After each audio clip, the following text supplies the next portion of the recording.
This particular attack stands out because of the deaths on board. 3 people died and 2 others had life-changing injuries. And this is the first such attack that's resulted in these deaths on board. But it also stands out as well because the crew actually had to abandon ship.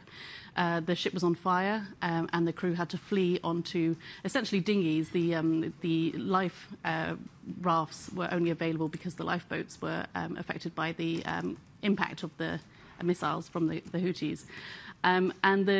It also stands out because it had such a difficult process getting into a safe haven. You have to send in a salvage crew to go and pick up this vessel into essentially a war zone. And it was incredibly difficult. And I mean, the attack happened on the 6th of March, and the vessel is still being towed to safety now.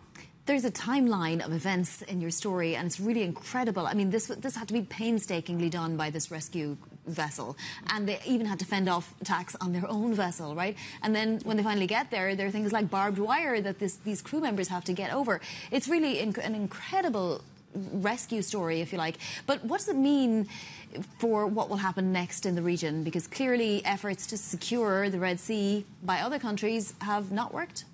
Absolutely.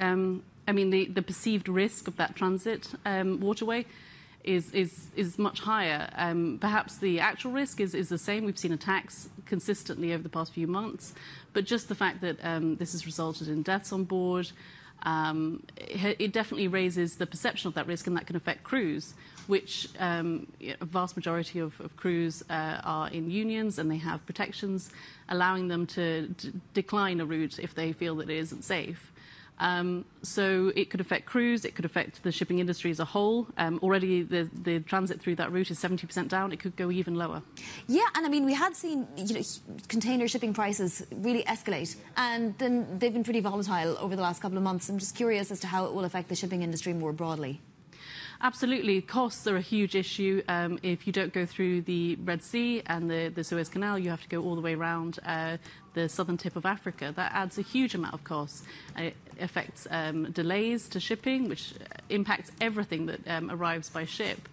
Grains, oil, absolutely everything that gets transported by ship.